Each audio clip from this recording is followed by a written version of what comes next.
Lakshmi ma'am. So now I will introduce our today's webinar speaker.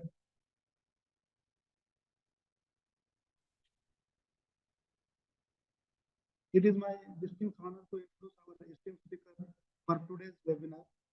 Our speaker is Dr. Sudheer Rukadikar. Dr. Rukadikar is a renowned figure in the field of poultry health with an impressive career spanning over 37 years. His expertise, extensive experience, and unwavering commitment to poultry health have made him a well-known poultry pathologist, not only in India but across the globe.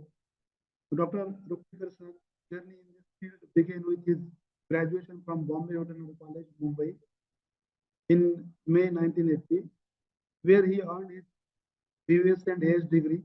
His academic journey continued as a pursued postgraduate degree in veterinary pathology from the same prestigious institution in January 1983. Before venturing into the poultry industry, Dr. Rukadikar worked as an assistant professor of pathology at Bombay Veterinary College for approximately 3 years. In May 1985, he made his pivotal move into poultry as a poultry pathologist, embarking on a career path that would shape the industry. His remarkable journey includes 13-year tenure with the Venkateswara Hatchery Group, culminating in the position of Deputy General Manager. Subsequently, he served as Assistant Vice President, Technical Services at Globion India Private Limited, further enhancing his industry insights. What sets Dr. Rukadikar apart is not just his vast experience, but his unwavering dedication to poultry health. His clients extend beyond India borders, reaching countries like UAE, Bangladesh, Nepal, and Nigeria, reflecting the global impact of his work. Furthermore, he served as a technical advisor to several pharmaceuticals and animal biological manufacturing companies, further underlining his expertise in the field. Since September 2012, Dr. Sudheer Rukadikar has been a freelance poultry health consultant, leading his valuable insights to clients in India and various other countries.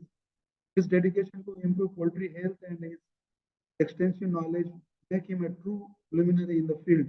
Today, we have the privilege of learning from his extensive experience and insights. Dr. Rukadikar's expertise will undoubtedly enlighten and inspire all of us as we delve into the world of poultry health. Please join me in extending a warm virtual welcome to Dr. Sudheer Rukadikar.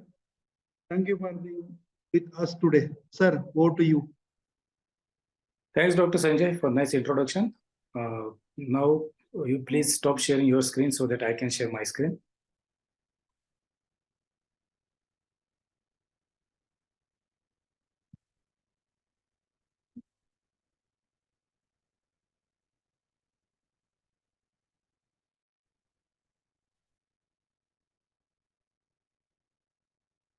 Is my screen visible? Yes, sir. Yes. It's clearly visible, sir. Okay, thank you. So thanks a lot, Dr. Sanjay, for the nice introduction. And I extend my warm thanks to Chembond Biosciences for providing me this platform for expressing some views about some poultry pathology. And also I extend my warm welcome to all the farmers and other category people who are attending this webinar. And as Sanjay said, this is mainly to enhance our knowledge. So we'll try to have some new things, or whatever we know earlier, we may have to refresh our knowledge. So as he has said in the beginning, we are going to talk about control of avian mycoplasmosis, because we know this is a major issue, burning issue in many parts. And so it becomes very important to prevent or to control the disease so that our losses are minimized. As we know, in last about 2 to 3 decades, there has been tremendous growth in the poultry industry globally, not in India or not only in Asia. It's globally, you can see, whether it's a broiler or layer or even other poultry species like ducks and turkeys. There has been tremendous growth in the poultry industry for about 2 to 3 decades. But along with this expansive growth or extension of the industry, there have been also a dramatic increase in the incidence of infectious diseases causing a very serious impact on the economics of our industry. Now, with the advent of this industrialized poultry farming, we know earlier it was just like backyard poultry farming. But last 30-40 years, it is a big industry. And after the advent of this industrialized poultry farming, newer and newer challenges are apparent in our poultry disease front. It may be because the genetics of poultry has been tremendously improved. When I entered my poultry career, started my poultry career in 1985, it used to take 65 days for broiler to attain 2 kg body weight. Today, we get it in less than 35 days. Or similarly, in case of egg production, layer birds, it was about 260 or 270 eggs was supposed to be very good hen-house production in 72 weeks of age. Now it is not less than 330. So there has been tremendous increase in the genetic potential of the birds. Probably because of that, the disease front also, we are facing newer and newer challenges. Every farmer is experiencing the same thing. And amongst these new challenges, the respiratory diseases, they are becoming increasingly apparent. All of us know that poultry respiratory system is much different than mammalian respiratory system. In mammals, we have got two different compartments in the body, thorax and abdomen. In poultry, you don't get that. The respiratory system is spread throughout the body, even including some bones. And that's why if there is respiratory insult in the farm management or disease prevention, definitely we get much higher incidence of respiratory problems. Now, amongst these respiratory diseases, the avian mycoplasmosis is a very expensive disease. You see, diseases, there could be some diseases which could be controlled with some cost involvement. But here we get huge amount of losses. How it is that I'm going to explain in my further slides. But this is very expensive disease, and that's why we have decided to speak about how to control the avian mycoplasma infections in commercial chicken. Of course, when I say commercial chicken and how to control it, some reference will also come to breeders, but principally we are going to speak more about commercial chicken. Now, this disease, as I said, is a global present disease. It's not restricted to any particular geographical area. It's globally present everywhere. And it is very important disease of broiler breeders, layer breeders, broilers, commercial layer birds. All the types of our chicken are infected by mycoplasma. Especially dangerous as far as broilers are concerned is Mycoplasma gallisepticum, and in case of layers, it is Mycoplasma cyanovi. When it comes in broilers, only Mycoplasma itself is not a major issue, but when it is accompanied with other respiratory viruses, pathogenic bacteria, or some other non-infectious factors also, then it becomes a huge problem that we are going to discuss in our further slides. Now, as far as this Mycoplasma gallisepticum is concerned, it will remain dormant in the birds till they are not exposed to some sort of stress. So it may be that birds are harboring Mycoplasma gallisepticum in the body, but they will not show any disease because they themselves alone are not very dangerous. Even the morbidity is also not very high. But the losses will be tremendous when so many other factors, secondary infections, other conditions, they will complicate the disease situation, and then it will be a major issue. Now, when we say mycoplasma, generally we speak of CRD, complicated respiratory disease. But in case of mycoplasma, it could be many other factors also. Like MS, it is not majorly a respiratory disease. It will have some other implications that we'll see.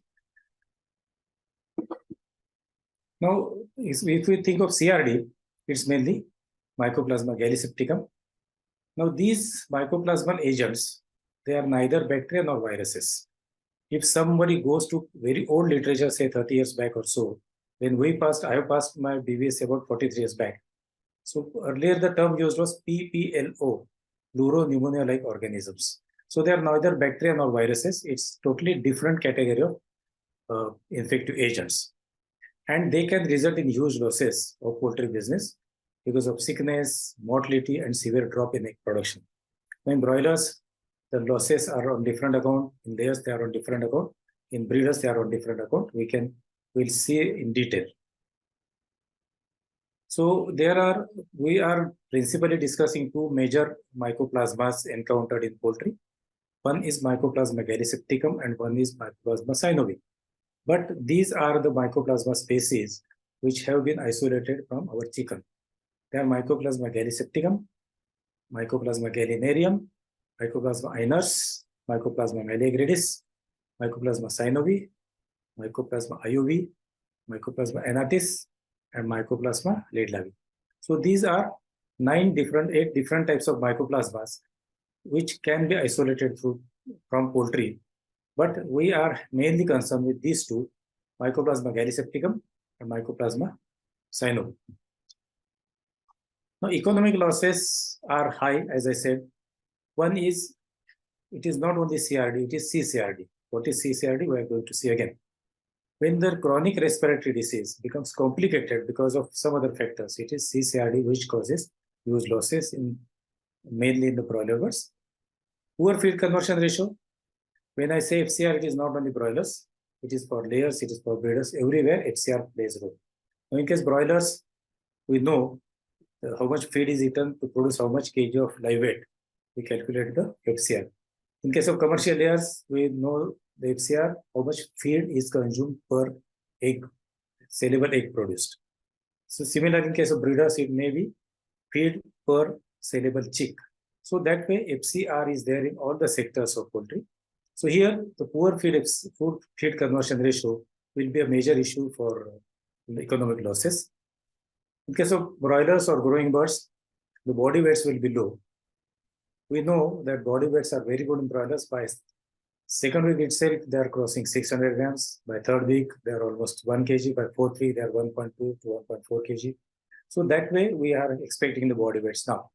But in case of Mycoplasma infected bird, maybe clinical or subclinical, the body weights will be low in growers as well as in the commercial broilers. And as far as broilers is concerned, one more point is condemnations at the processing plant.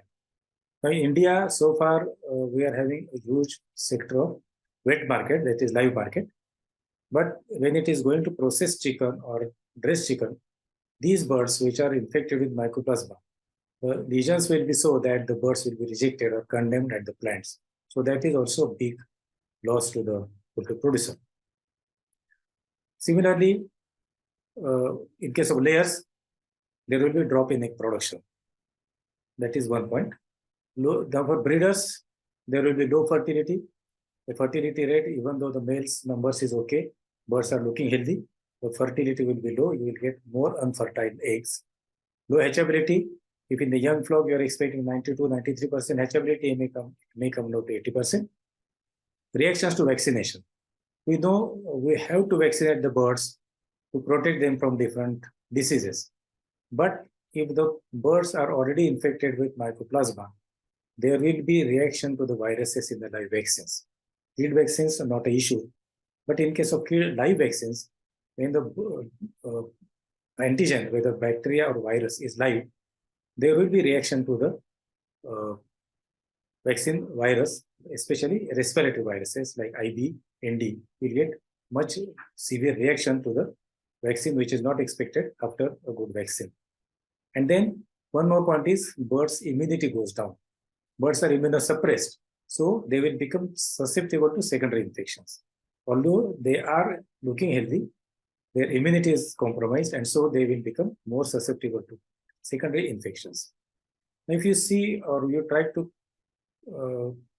quantify the losses, it will be like this. Embryonic mortality may be 5 to 20%.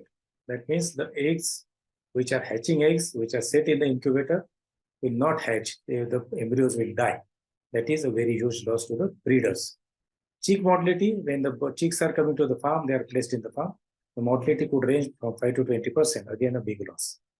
Slow growth, the losses could be 80 to 25%. I will explain in the numbers in next slides. Then condemnation or rejections of the broiler birds at the plants or at the shops. Because when we go to the shop and see such disease bird dressed in front of us, we are not going to purchase it, we are going to reject it. So those losses are 5 to 10%. And egg production drop is almost 8 to 20%. So these are direct losses which can be quantified. There are certain indirect losses also, which I said in earlier slide also. Birds will become more sensitive because of immunosuppression to E. coli, infectious coryza, infectious bronchitis, mucosal disease, vaccine viruses. Everywhere they can become more sensitive or they will fall prey to these infections. So these are indirect losses. So there are huge economic losses, and that's what I said. The disease is economically very expensive. This is mycoplasmosis. If I take actual figures for you, the reduction in body weight gain, as I told you in earlier slide, and how much it is? 0.3 to 3.5 grams per day. This is a very wide range, but there is great loss in the day gain. We know in broilers we are expecting day gains of around 65 to 70 grams. But if it is reduced by 0.3 to 3.5 grams per day, which may take 2 to 4 days extra to attain the body weight, market weight, say 2.5 kg. So that itself, because in the last days of broiler production, we are giving huge amount of feed. So even if 3 days are increased, we are feeding almost more than 500 grams extra feed for the same body weight. So you can imagine how much losses it is. So if you convert it to the financial figures, it comes to almost $1,445 for 10,000 broiler birds. So this is a huge loss. Similarly, this is about the outbreak of the disease. If there is subclinical infection, I hope everybody knows subclinical, where the clinical outbreak is not there, but the birds are already having infection in the body, that we call as a subclinical infection. If it is subclinical infection, then again there is a loss of 5 to 7 points of FCR, which is a very huge amount. Because if my FCR is 1.6, and if it goes to 1.65 or 1.67, then it's a huge economic loss, because I have to pay additional 50 to 70 gram feed to produce 1 kg live weight. For 5 points increase, I have to pay 50 grams extra feed for the same body weight. For 7 points, I have to pay 70 grams extra feed for the same 1 kg body weight.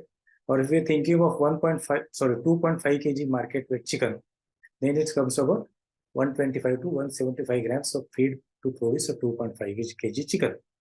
That means what I'm selling, my output is same, but my input is increased per bird by 175 grams. So I have to pay a huge amount. So again, if you convert into US dollars, it goes to almost $738 for 10,000 broiler birds. So it's again a huge expenses. Similarly, Mycoplasma synovi, that also costs very high. It costs between 2 to 7 rupees, 730 per bird, or 1.45 to 5.35 rupees per kg. So if you see these figures, they are very huge figures, and they clearly tell us how much losses we are incurring because of this disease. And that's why it is economically very important. As far as layer is concerned, I'm talking about commercial layers. 10 eggs per hen house less. Now, as I said, by 72 weeks of age, we are expecting 330 eggs. By 80 weeks of age, we are expecting 372 eggs per hen house. I hope everybody knows what is hen house production. So in case of commercial layers, if I lose 10 eggs per hen house, in case of 10,000 birds, I'm losing 1 lakh eggs, 100,000 eggs.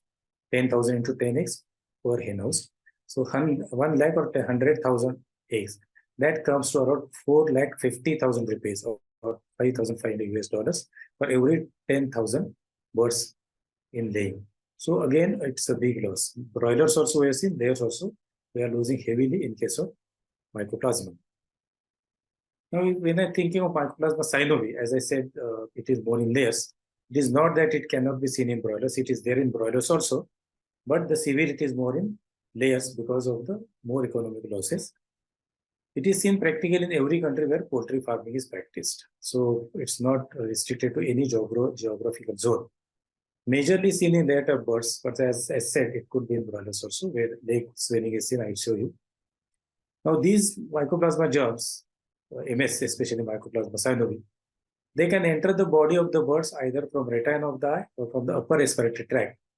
And then when they lodge in, go to the deeper side of the respiratory tract, will produce the disease.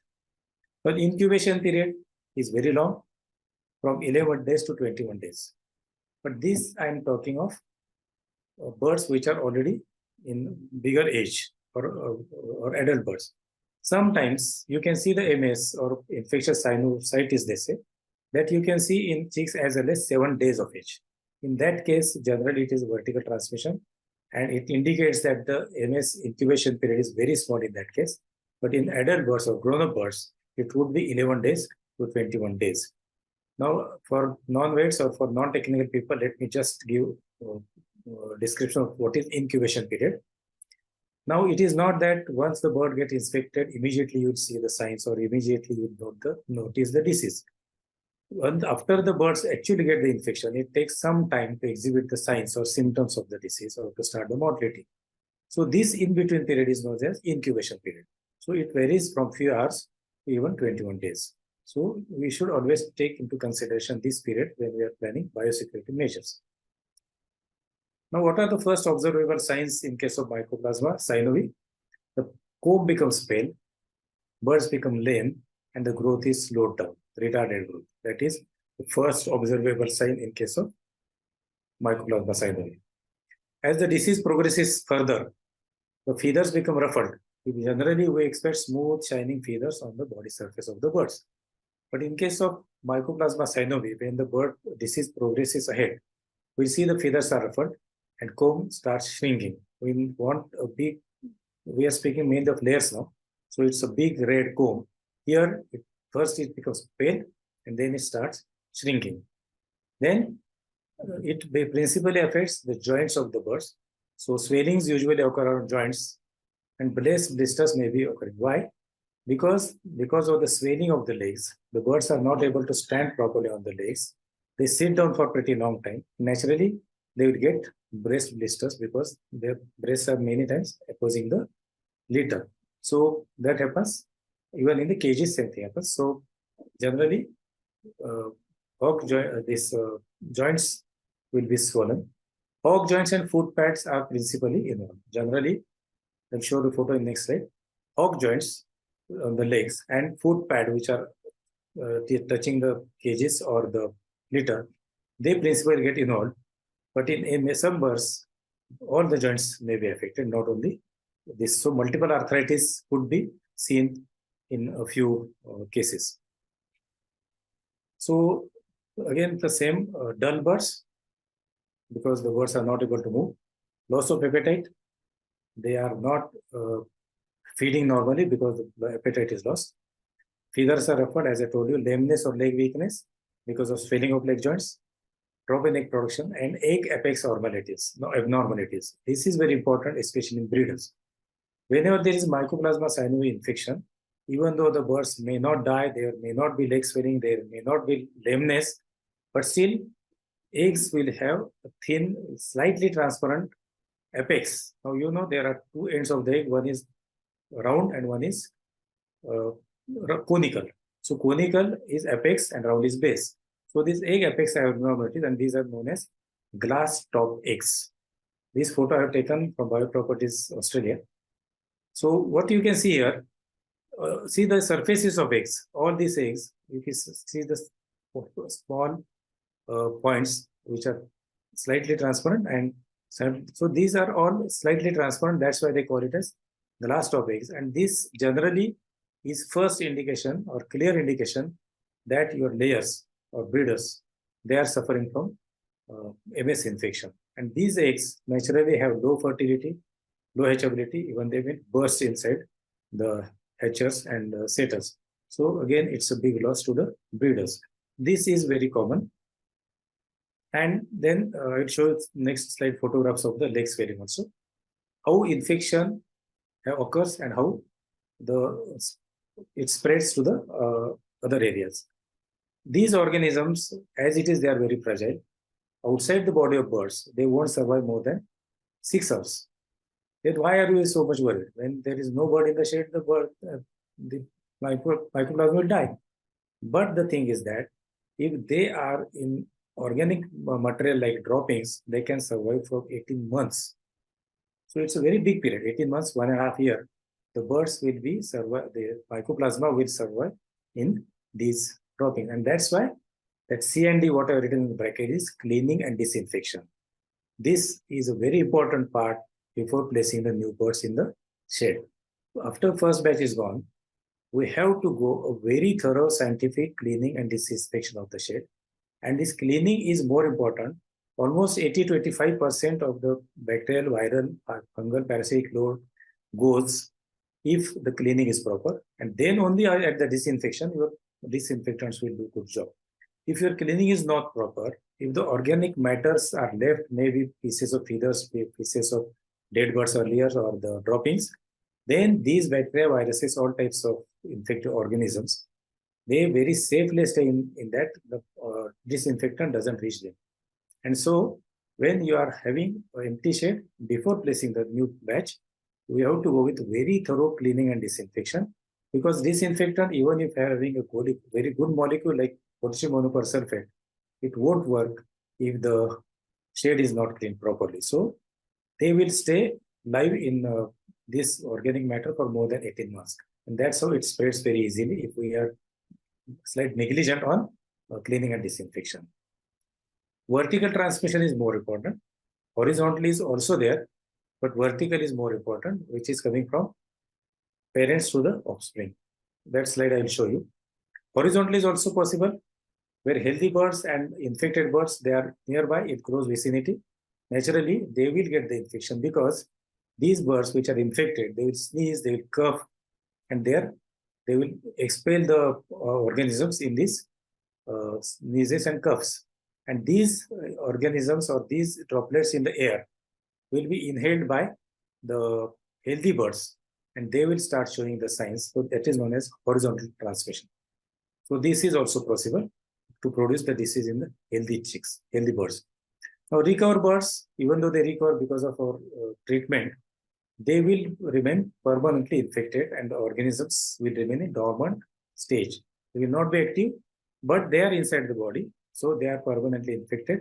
And if the birds are exposed to any type of stress, maybe environmental stress, maybe managemental stress, the birds have not got the feed for one day, there is water shortage, or there is some other infections, then this will again take up and you may see the recurrence of the disease even in the recovered birds.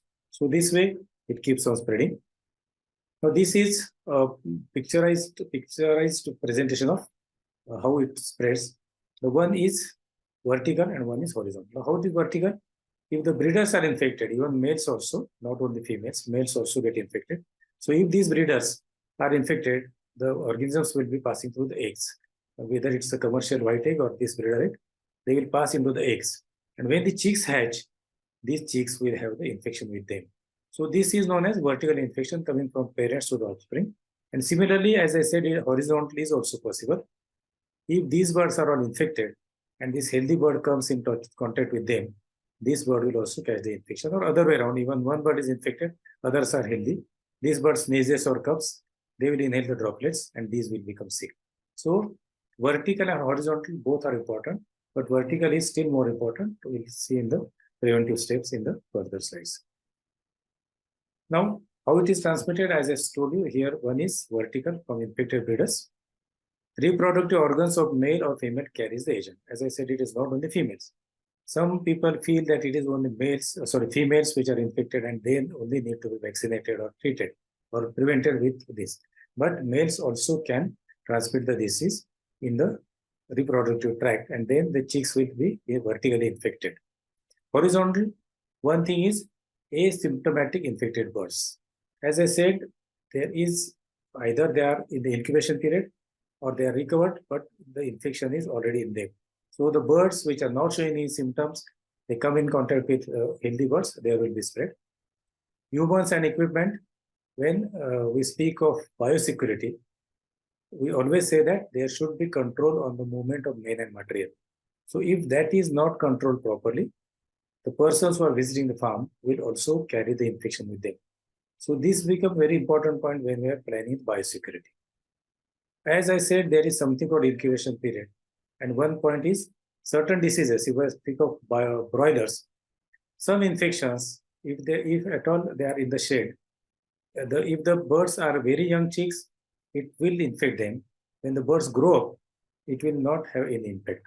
But that means the shed was infected. So when the next batch is to be placed, we have to do the thorough cleaning and disinfection. Second point, as far as visit to the farms is concerned, certain diseases may be incubation period. If I go to a farm which is apparently healthy, I don't see any signs of disease, there is no mortality, I feel the farm is healthy, I can visit other farm comfortably. But if the birds are already in the incubation stage of the disease, I'm carrying the infection with me to other farm.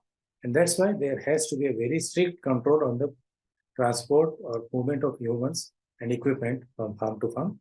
If at all they have to go, they have to follow all the protocol of biosecurity, like spraying on you, dipping the food in the food dip, and all those parameters. It's everybody knows it.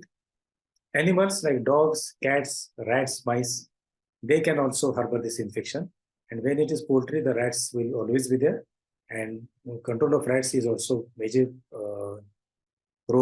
major part of biosecurity, because rats also carry a lot of infection, rats, cats, dogs. Free flying birds, the birds which are flying freely, they are generally resistant to so many infections. They carry with them maybe ND, maybe Mycoplasma, maybe IB. They will not die because of this, but when they enter your shed, they will pass the infection to our birds. Many times I have seen that, especially in broilers, even in layers, side mesh is torn or it is not in good condition. The free flying birds enter, the sparrows or some birds enter inside, eat the feed and go. So they will bring all these infections. So free flying birds is also source of horizontal infection. Management, any flaw in the management which puts a lot of stress on the birds will be a cause of horizontal infection, because birds are having low immunity because of this infection. And then fine particles in house air.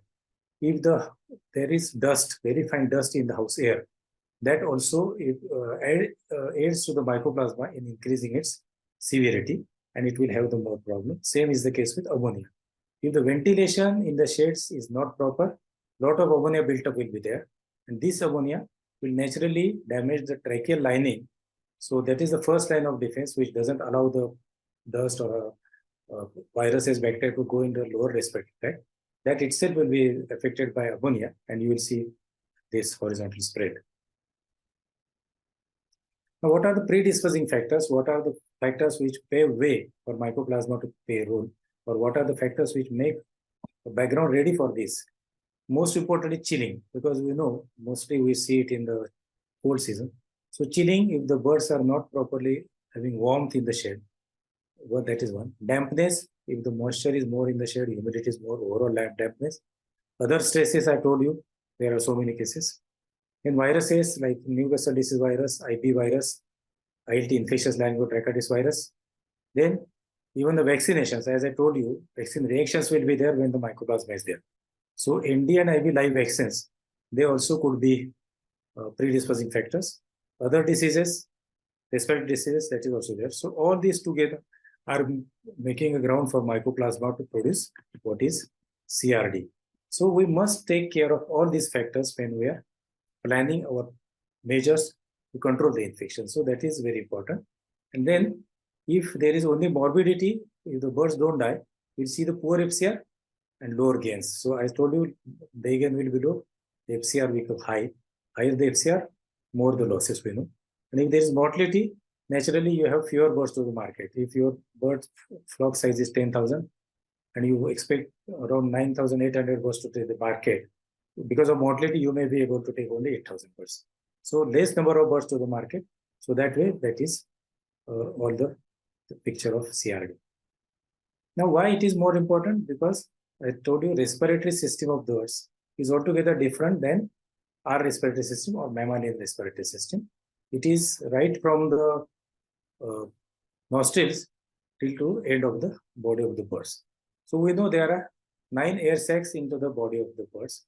There is one single and 4 paired sacs. One is clavicle air sac, which is there in the around this, and then 2 cervical sacs, 2 anterior thoracic sacs, 2 posterior thoracic sacs, and abdominal air sacs. So all this means that the entire respiratory system of the bird is completely spread throughout the body. Besides that, air enters even the wing and leg bones. Here I have shown you pneumatic humerus. So from here it is going, humerus is that wing bone, and here it also goes to the leg bone, P1. So these are also known as pneumatic bones. So infection of the air sac can go into the bones also. So that way it becomes a very difficult thing to control. Now when you see the symptoms, generalized symptoms, one is coughing because the trachea is damaged, nasal and ocular discharge. You can see the eyes are swollen, birds will be sitting, dull birds. So you'll see some ocular, the eye discharge, some discharge coming from the nostrils. Drop in productivity, that means slow growth, retarded growth, loss of egg production, loss of egg quality. Then as leg related issues, because the joints become swollen and bird may not be able to stand properly. Loss of appetite, birds are not eating normally. Reduced hatchability and livability of chicks. We have told you in case of breeders, if they are expecting high hatchability, it may be reduced by 10-12%. And livability of chicks will be also reduced. Like if we are expecting entire broiler flock to liquidate in less than 4% mortality, it may go to even 10%, 20% also. So that is, those are all the losses because of this MG and MS factors. Now, these are the photographs of leg, as I told you, especially in Mycoplasma synovi. Mycoplasma elisepticum is mainly affecting the respiratory tract. On those, I'll show the photographs. But this is mainly Mycoplasma synovi, where hog joint and foot pad, they are mainly affected. Here you can see the hog joint is swollen. If you touch the hog joint in your wrist, you will see they are warm. They are not cold of the normal temperature. See, body temperature is very high normally, you know. Our temperature is hardly 35 degrees Celsius or 95 to 96 degrees Fahrenheit. But birds is around 42 degrees Celsius or 104.5 degrees Fahrenheit. But the hogs are not very warm. But in this case, if you touch the hogs, they will be warm. When you open the hog joint, you'll see this type of exudate in the hog joints. Similarly, foot pads, here you can see the foot pad is swollen. If you cut open, you can see this type of exudate. And because of these factors, the birds are not able to stand. You'll see the lameness or leg-related problems because of this lesion in the Mycoplasma affected birds. Besides that, you can see this, as I told you, the comb will start shrinking. Then the eyes will be swollen. There will be ocular discharge because of swelling. The sinuses, which are generally clean, it should be clean. In humans also, if you get sinusitis, what does it mean? You get this type of exudate accumulated in the sinuses. And naturally, the bird cannot breathe properly. And you will see all the problems occurring in the performance. See the postmortem lesions. Generally, the air sacs are very clean, transparent curters. Sometimes, even if you feel that there is nothing, so much transparent and thin they are, but they will become non-transparent, they will become thick.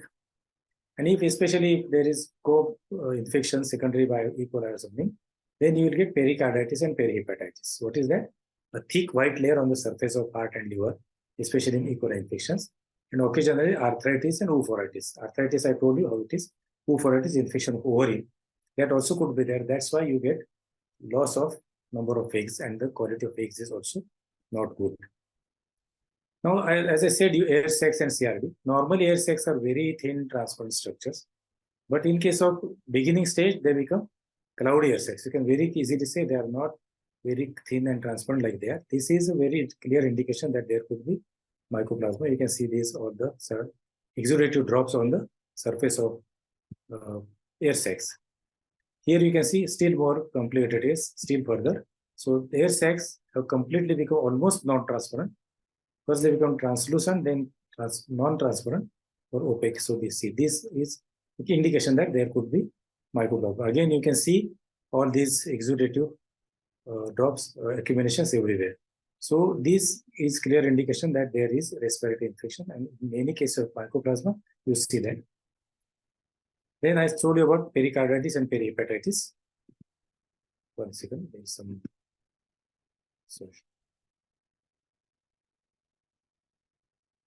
So this was the pericarditis and perihepatitis, what I told you. On the liver, you are seeing complete white layer form. Liver you can see here, and this is smooth glistening membrane. You can very easily remove it. On the heart also you are seeing it.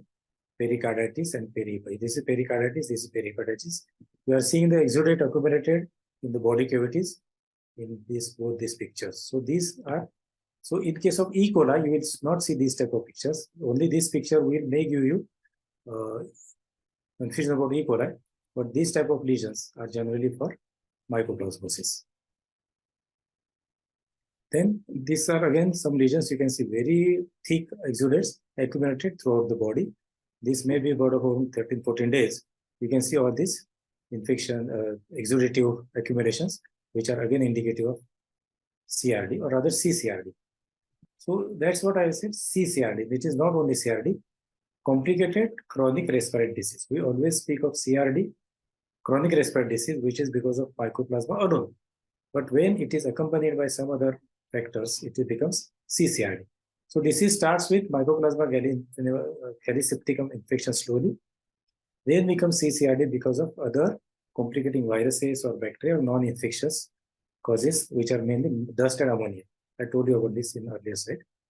Now there could be bacteria like E. coli, Pseudomonas, Pasteurella, Salmonella, Staphylococci, infectious coryza, that is Haemophilus paragallinum, ND virus, IV virus or Avian Mycoplasma.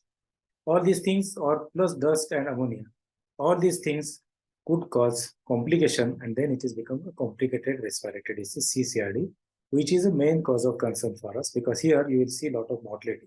Only weight loss or unevenness is not there. Mortality will also start because of these problems. And the disease, it can be seen in age of all the birds, not only that the birds get after 1 kg weight or 2 kg weight, or when they come to lay, it can be seen in all the ages. So swollen heads can be seen. Air sacs, I told you, air sacs, heart and liver, I showed the photograph how they are affected. Thick, cheesy exudate accumulates in body cavities, you have seen in the earlier slide.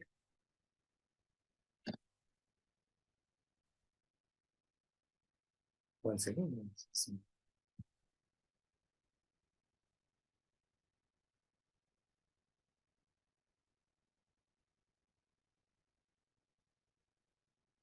Yeah. So these are again some pictures of CCRD.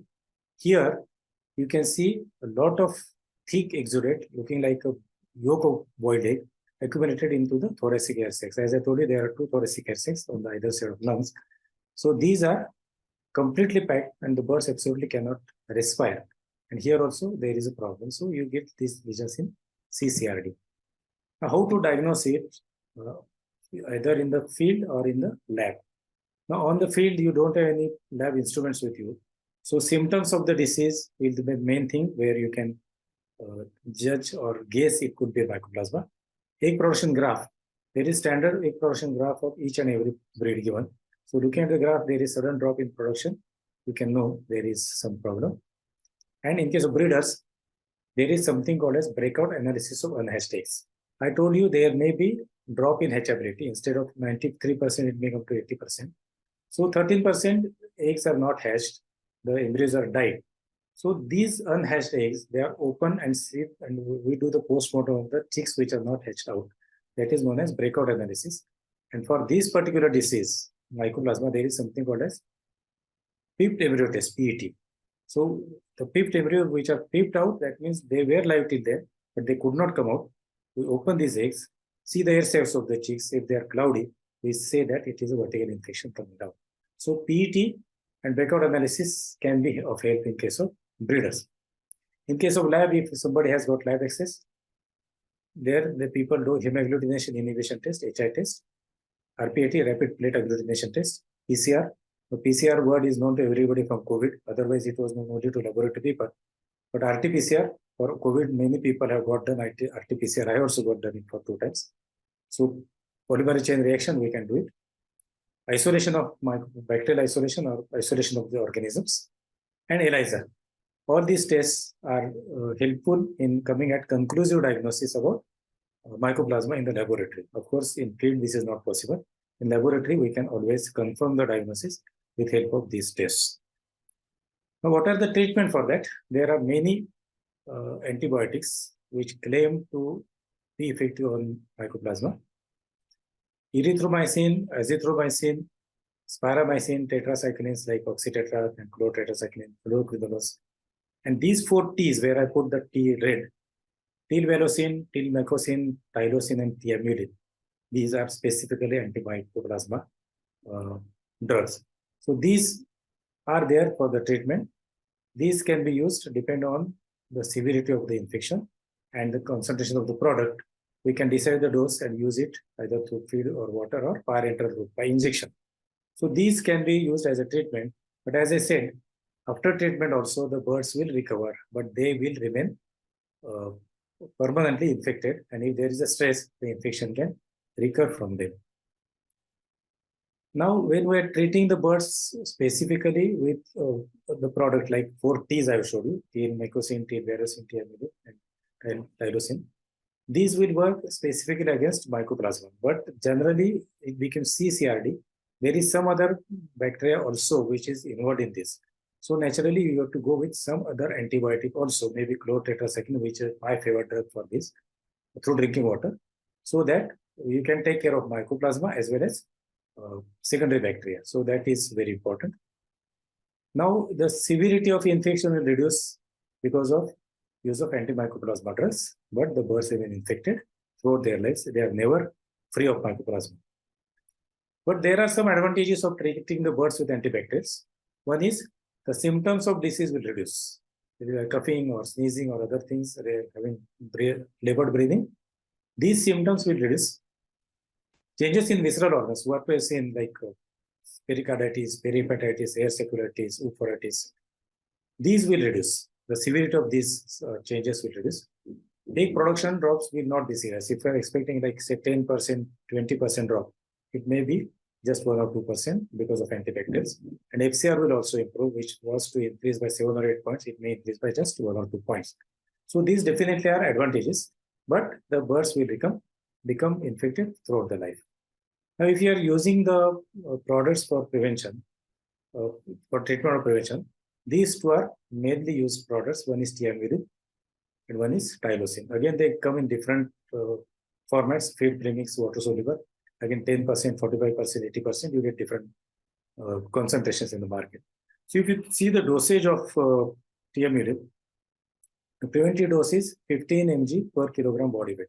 Please remember, these doses are always given on the basis of body weight of the birds, not on the basis of water consumption. Because many times if you see other drugs, they will say 1 ml for 10 liters or half gram per liter or 1 gram per liter. That is generally a wrong dose as far as antibiotics are concerned. Now, these antimycoplasma drugs also, the dose is always calculated based on the body weight of the birds. So if you are preventing the mycoplasmosis, the dose is for tiamidin is 15 mg per kg body weight. This is for pure tiamidin, 100%. Please remember. So if you are using 80%, the dose will be different. 45%, the dose will be different. 10%, the dose will be different. These are the doses of pure 100% drugs. And in case of treatment, it has to be double the dose, 30 mg per kg body weight. So tiamidin can be used for prevention either through feed or through water. For feed, the dose has to be calculated based on the body weight of the birds and feed intake, so that you can calculate the dose based on the per ton of feed, how much feed the bird eat, you have to give that much, so that per kg is given through feed. Only thing, this product should not be used when you are using specific anticoccidials, salinomycin, narasin, and monensin. There is always very severe reaction, toxic reaction between tiamidin and these drugs, and the chicks will start immediately dying. So when you are using salinomycin, narasin, or monensin as anticoccidial, please don't use tiamidin, or if you want to use tiamidin, withdraw this from the feed. Similarly, tylosin, which was the very first drug and still it is effective, the dose is 110 mg per kg. In feed also, the dose of tylosin is very high. People unfortunately use very low dose, where 2 kg is required, they go with 500 grams, and then the product is not effective. The dose of tylosin is very high. This pure drug, almost 100 mg, I say 110, it is a good reference. 100 also works if the tylosin is from good source. So 110 mg per kg body weight is the dose. If it is 50% tylosin, you have to go 220 or at least 200 mg per kg body weight. That type of dose will give you definite good results against mycoplasmosis. Then how to face mycoplasma? As we have been discussing it, treatment with specific antimycoplasma molecules. That is first point that I told you. All those antibiotics were said, and those 4 T's. Then treatment for secondary bacterial infections, maybe chlortetracycline, oxytetracycline. We can go with that. For breeders, there are 2 points, because it is vertically transmitted. To reduce their transmission, which is coming from the surface of eggs, it can be heat treated or it can be dipped into the solution with antibacterial. Both the things will remove that surface contamination of the eggs so that vertical transmission is reduced. Then stressors in the shed, like maybe ammonia or dust, have to be kept minimum. The ventilation, if it is proper, the dust also won't be there. The ammonia also won't be there. So ventilation is very important in case of poultry because the respiratory system is very delicate and entire performance depends on respiratory system and digestive system mainly. So respiratory system, when you protect, the performances are generally good, mortalities are low, HCR is low. So keep the minimum level of ammonia and dust in the poultry. Especially in broilers, this ammonia becomes very major issue. If you see the book reference, the ammonia of 25 ppm and above is dangerous to the poultry birds. But when you smell ammonia in the shed, it is already above 50 ppm. And when you're standing, you smell that ammonia. If you sit down, ammonia is heavy gas, it is at the bottom. If you sit down, you will see much more. So how much the chicks must be inhaling that ammonia? So ammonia becomes very important as far as prevention of respiratory tract is concerned, because it will protect our trachea. When ammonia is inhaled in more amount by birds, the trachea is always having mucus, that is wet, some moist product which is there in the trachea. So if this mucus comes in contact with ammonia, there is a very irritant substance formed, ammonium hydroxide, and then this entire ciliary operations of trachea is to gone. So we have to protect the trachea with less of ammonia. And then we have to increase the immunity of the birds, because one point we said that there is immunosuppression. So there has to be overall immunity increase of the birds. Like we say in humans, go for Chyawanprash. Why we go for Chyawanprash? We increase the immunity of the children against coughs and colds and so many sicknesses. So we have to also make the bird strong from inside so that it can face all the challenges what it is facing.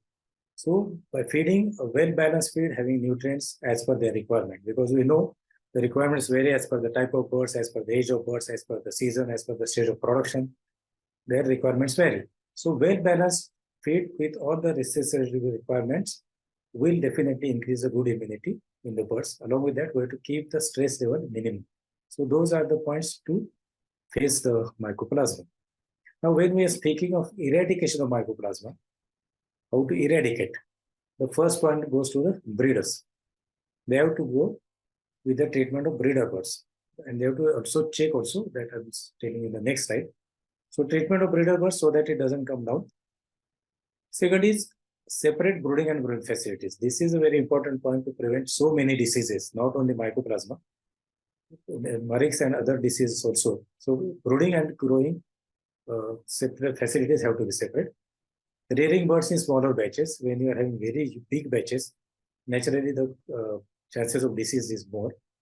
Regular monitoring of birds from all batches, whether birds are showing any signs of sickness, we have to keep monitoring the birds. Like what signs we have seen, lameness, pale combs, shrunken combs, all those things we have to monitor where there is respiratory distress. And if there are positive birds, we have to cull them. Without any calculation of money, we have to cull the positive birds. Otherwise, they become source of infection to or other birds. Now, when we're talking of prevention, vaccination is one of the ways. Of course, vaccines are very expensive. Those who are used, they might be knowing that cost is more than 7 to 8 rupees per bird, and sometimes 2 doses are required. So live and inactivated vaccines are available. In India also they are available. Officially they are used. So the vaccination will reduce the severity of problem. However, it will not stop the transmission of the disease. So you are vaccinated the bird, it will reduce the severity, as we said, the symptoms will reduce, the body changes will reduce, but the transmission will continue to shed the bacteria outside. And second point is, certain vaccine is not having all the serotypes of entire world. It is having serotypes of specific zone. So the vaccine will protect only against that serotype which is present in the vaccine. If in the field it's a different serotype, it will not at all help you. So vaccine has got limitations on the protection. So it is better you can prevent them with chemotherapy. And that is with 4 T's: tyrosine, tiamidin, tilbacocin, tilvilosin. These are specific anti-mycoplasma, I'm telling again and again. But only thing, the dose through feed or drinking water needs to be closely monitored. If you go with a lower dose, because all of these products are extremely expensive, and when you see the cost, for example, if you go for tilvilosin, in broiler chicks, the prevention cost itself for first 3 days and then 2 days is almost 1 rupee 60 paisa per bird. So they are very expensive. In case of treatment, they become still more expensive. So the company prescribed dose has to be followed critically for those many days, whatever they say, whether through feed or water. Then and only you can prevent the mycoplasma. So in that case, the vaccination may not be necessary with thorough implication of the prevention program, what these companies are recommending. You can always protect your birds against mycoplasma. So what are the important points now? How to prevent treatment? Important points to remember or to take home points are there. Purchase the chicks from hatchery not having history of mycoplasmosis. This is most important because I'm telling you now time and again. Breeders need to be free, otherwise there is a vertical transmission in the chicks. So we should purchase the chicks from the hatchery which is having clean history, no history of mycoplasmosis. Don't allow anyone to visit farm as far as possible. I told you there is incubation. So if somebody comes to you and says, there was no problem in my farm, I'm coming from clean farm, don't believe it because he also doesn't know. He is ignorant that there may be incubation and then he's bringing with you. So don't visit. You also need not go to other farms. Don't allow others also to come to your farm unnecessarily. That is very important. Don't allow farm staff to come in contact with any other poultry. Many times it so happens that the laborers in the farm, they are having some country birds in their home or some other pigeons or something. So don't allow that. Don't allow the farm staff to come in contact with any other poultry birds. Construction of poultry house should not allow free-flying birds to enter the poultry houses because, as I told, free-flying birds is also a major source of many infections. So see that while constructing itself, we should take care that free-flying birds, then dogs and cats and rats, nothing comes in the sheds. Serum samples of breeder birds should be tested periodically to check the position of mycoplasma infection. With the serum testing, we know what are the antibody levels, what is the position of infection in the body of the birds, so that we can either prevent it or if they are highly positive, we can cull them. So they have to periodically, these breeders, they have to test the serum of the birds and check the condition of their birds. Possibility of secondary bacterial infection should be minimized because only mycoplasma is not that much dangerous, but it is very highly dangerous when it comes contact with or when it comes with other secondary bacteria. So please try to minimize the secondary bacterial infection, and that generally mainly it is coming through litter or water, especially E. coli. So sanitation of drinking water around the year with proper sand molecule, with proper method, with proper dose is very important so that E. coli will be minimized. If the litter is clean, dry, other bacteria also may not come through litter. But when other bacteria, secondary infection comes, there will be increase in the mycoplasma problems. Look carefully for respiratory symptoms, if any, in the birds. We have to keep on monitoring the birds. If there are respiratory symptoms, it is not necessary that every time it is because of mycoplasma, but we should keep a minute watch on the birds' respiratory symptoms so that we can immediately see whether these birds need to be isolated or culled or they need to be treated individually, that we can decide. If you want, if your birds are dying, please get the postmortem done from the competent laboratory. We farmer many times they have good experience, but it is better to get the postmortem examination of the dead birds done from a very competent authority, competent laboratory, so that they can further test also and they can immediately tell you the next the guidelines what to do. Ensure full course of medication for prescribed period. This I told you earlier also. Many times, if the period of treatment is 5 days recommended, if the problem looks to be subsided in 3 days, people stop after 3 days. Please don't do that. If it is 5 days, go with 5 days. If it is feed, if it is 7 days, go with 7 days. Don't curtail the program. Fully follow that program. Control movements between two poultry sheds. Even if it is a big farm, the movement between the poultry sheds also needs to be controlled, not a different farm. Different sheds in the same farm. Generally, in a well-organized farm, the staff is completely different. Even for lunch also, they are not allowed to sit together. They have to take lunch in the same shed. And once the evening it is work is closed, then only they go out straightway out of the farm. So this type of thing has to be rigidly followed, especially in well-organized, well-managed farms. Avoid moving teams of staff. That is, many times the staff, the farms don't have their own vaccination staff, they don't have their own insemination staff for breeders, and they keep on calling outside teams. Now these teams, they don't follow any this biosecurity protocol. They will be moving 2-3 farms. There is no change in the clothes. There is no taking shower. There is no removing the shoes. So these things need to be very critically monitored. They are very simple. You don't have to spend a very huge amount on them, but they are very critical and they have to be followed for good results. So to summarize, mycoplasma is a hidden enemy. The hidden enemy is always dangerous. If the enemy is fighting in front of you, you can always confront him very easily. But if it is hidden, like our extremists, then it is very difficult to control them. So it is hidden enemy. Confirm the absence of the disease by periodical inspection of the birds. Maybe taking birds to laboratory for testing. But of course, birds taken to laboratory cannot be brought back because the laboratory itself is the source of infections. But you have to test birds in between for whether there is an infection. Then we need to use suitable medication in proper dose for prevention of the disease. Proper dose, why I am insisting again and again, because these medicines need to be based on the body weight of the birds. You should be able to judge the body weight of the birds, what is the overall body weight of the entire flock, how much medicine is required, and it has to be properly, this is administered through drinking water or through feed or maybe by injectable route. Then and then only you can get good results. And must take precautions to ensure that secondary infectious agents, especially E. coli, and stressor factors like ammonia and dust, they must be kept minimum in the poultry houses so that our birds are free from this. So thanks a lot for your kind attention. And I think I'll stop sharing. Dr. Sanjay. Yes, sir. And sir, thank you for this nice webinar. Sir, the next session is our query handling session. Okay. So I request all the participants to share their queries in chat box. So after 5 minutes, that session will open for question and answers. Okay. Meanwhile, I will throw some highlights on Chembond animal health. So I will showcase my PPT, sir. Thank you.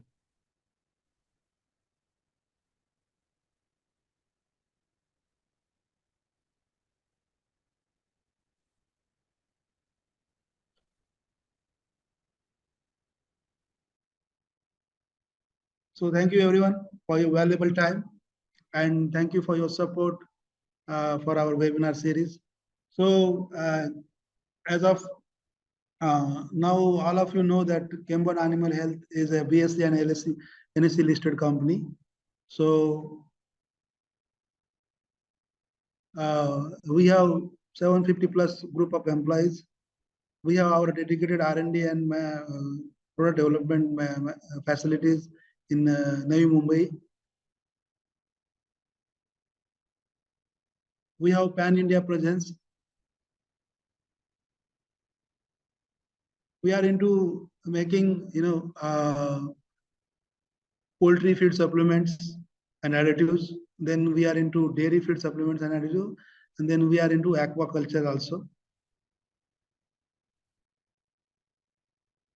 So mainly, our expertise is to produce quality probiotics, prebiotics, and enzymes. Also, in feed additive segments, we are into manufacturing of acidifiers, emulsifiers, antibiotic growth promoters, and for biosecurity and farm management, we have terminal disinfectant, continuous disinfectant, and growth promoters as well. And we produce vitamin and mineral premixes as well for poultry, dairy, and aqua. These are our strengths that we do provide customized solutions to poultry farmers, feed millers. Then we have our own research and development team.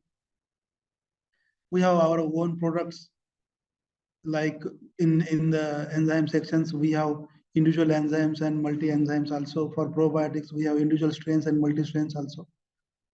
And we have some flagship brands that we call Previte Alpha D3, which is well connected to so many customers. We have in-house manufacturing facilities for probiotics and enzymes and disinfectants. Our facilities are certified with Amico certification. These are our Mycoplasma control program offerings.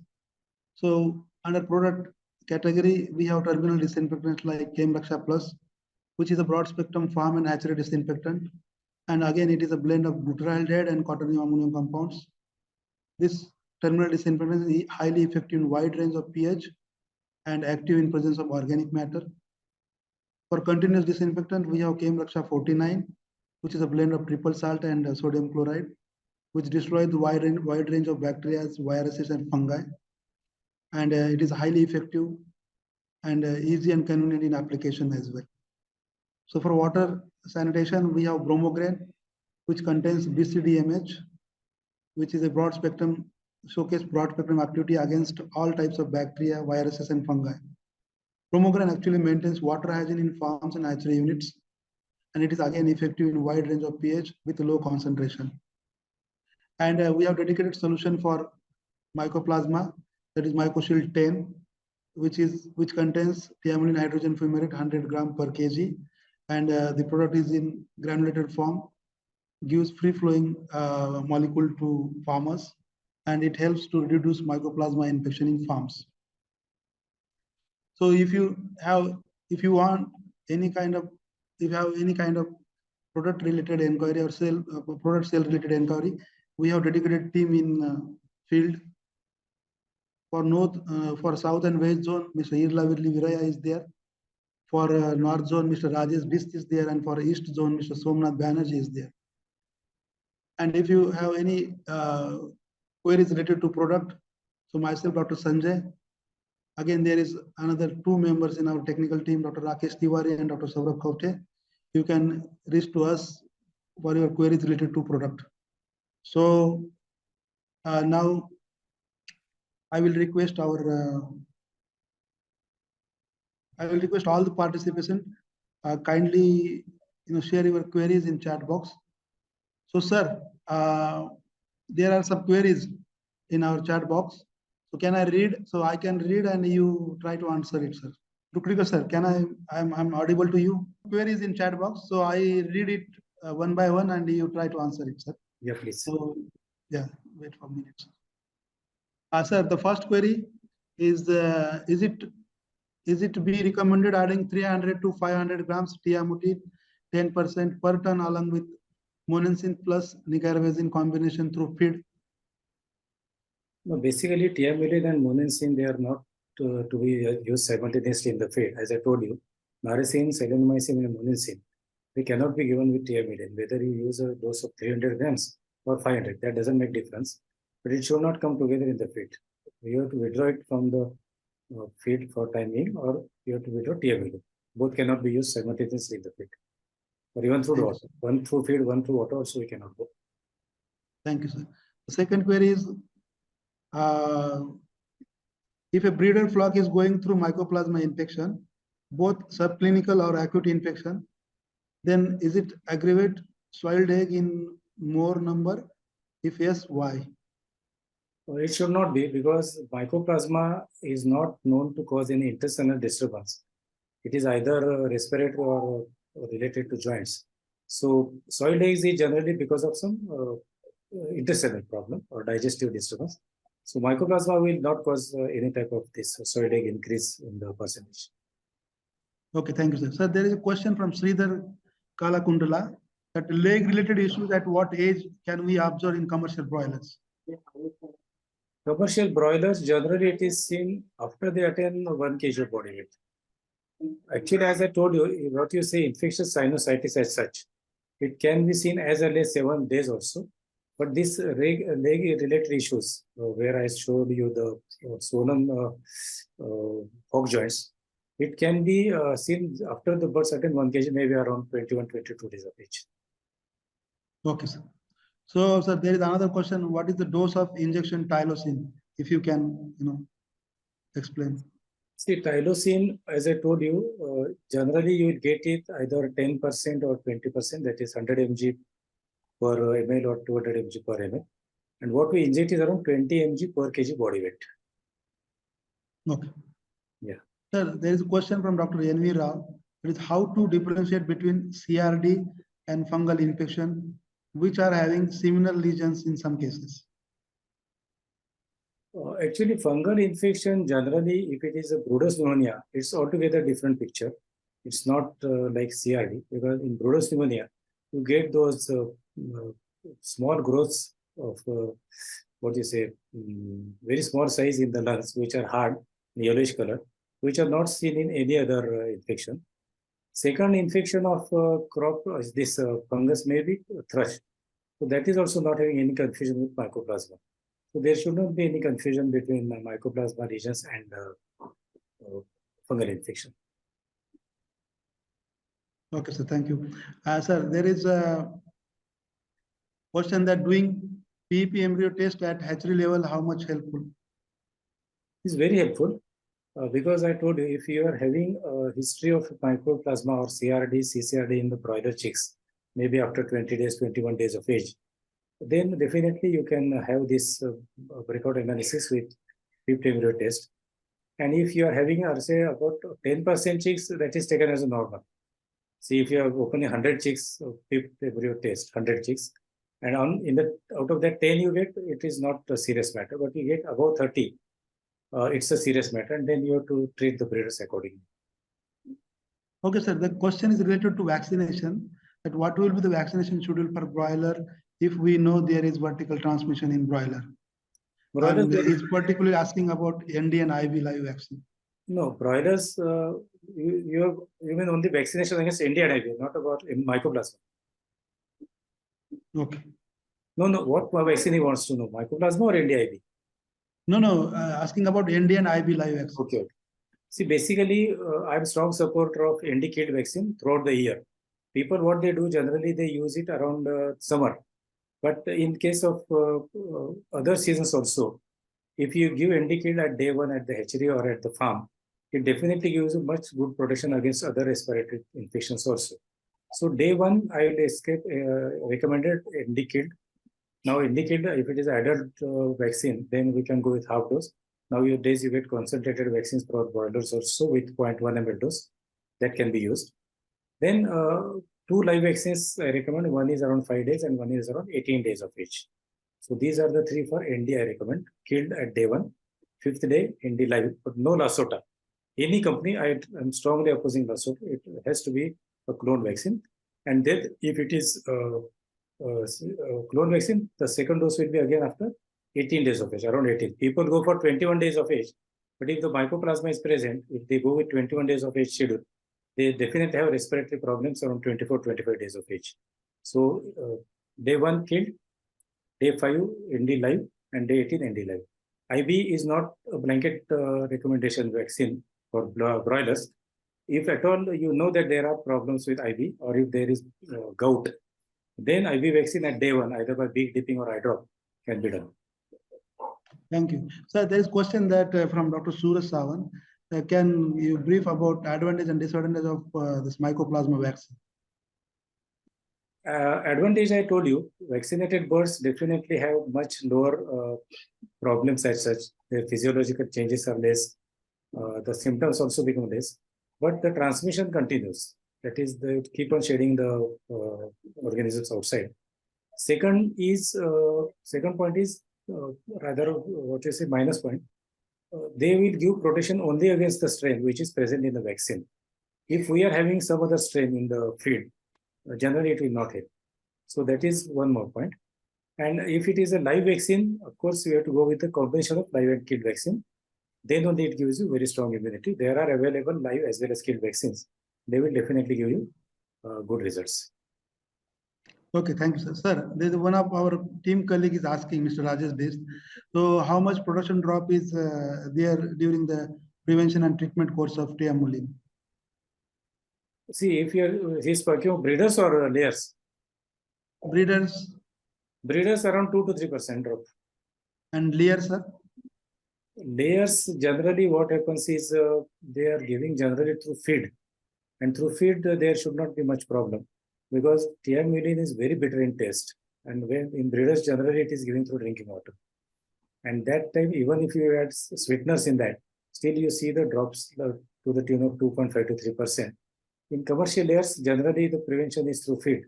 and this issue should not be there for a drop in commercial layers. Okay, sir. Sir, there is a question from Maiti. In respiratory infection and reproductive infection, how to differentiate IB and AMG infection? Actually, it is much difficult in the field. We need to take help of laboratory for differentiation between these two, because grossly it's practically not possible. If there is doubt of IB, it's very difficult to diagnose in the field, and we need to have help of some laboratory. Otherwise, it's a bit difficult. Okay. So, sir, somehow I covered all the questions. Okay. Good. Now, and I'm happy that you answered all the questions, and our participants also happy listening your answers. Now, I just just a part of vote of thanks, I invite our business head Rashmi ma'am to give vote of thanks. Ma'am, over to you. Yeah, good evening, sir. So good evening to all. As we bring this enlightening webinar on mycoplasma infection in poultry to a close, it is really my privilege to deliver a heartfelt vote of thanks on behalf of all our attendees. Today, just a brief. So today we embarked on a journey of discovery into the subject that holds immense significance in the poultry industry, which is mycoplasma infections.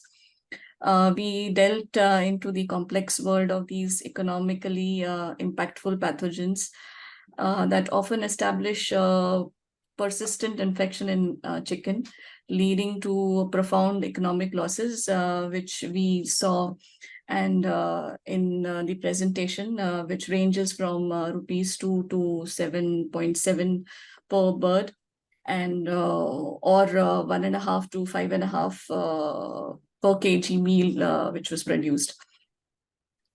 Our distinguished speaker and expert in preventing and treating mycoplasma infection in poultry enumerated this critical topic. We went through, he mentioned about the various symptoms, how it is spread. We also saw that this virus survives in droppings for almost 18 months also. We also learned about the transmission, that is vertical and horizontal transmission, the damages that it causes in various body parts of the bird, also about the eradication and prevention. So we extend our sincere gratitude to our esteemed speaker for generously sharing his profound knowledge and experience. Dr. Rukadikar, who has been an instrumental in shedding light on the complexities of mycoplasma infection, offering solution, and has empowered us with this valuable information that can really positively impact poultry health and the industry as a whole. We would also like to express our appreciation to all the attendees who have participated through this webinar, which really shows your dedication towards improving poultry health. And also thank you for your engagement and thoughtful questions. Special thanks to our organizers, organizing team, Dr. Sanjay, Dr. Saurabh, Pramod, and Rishikesh, whose meticulous planning and flawless execution have made this webinar possible smoothly. So in the end, let's carry this knowledge and insight gained today forward. Let's work together to tackle this challenge posed by mycoplasma infection by implementing the expertise shared by Dr. Rukadikar. So thank you so much. Thank you all for your time and attention. Thank you again, Dr. Sudheer Rukadikar. Thank you so much for accepting our invitation and giving such a wonderful webinar. So to all others, we look forward to future endeavors in our shared pursuit of advancing poultry health and the agricultural industries. Yeah, so thank you so much. Thank you for all your Thank you, everybody. Thank you. Thank you so much. Dr. Sanjay, you are on mute. Thank you all. If you have any questions, you please share us on this mail ID or on this chat box also. So I can carry forward your questions to Dr. Rukadikar sir. Due to time concern, we are not attending all the questions. But if you have any questions, we'll definitely pass on to the Rukadikar sir. Thank you, sir. Thank you. Thank you.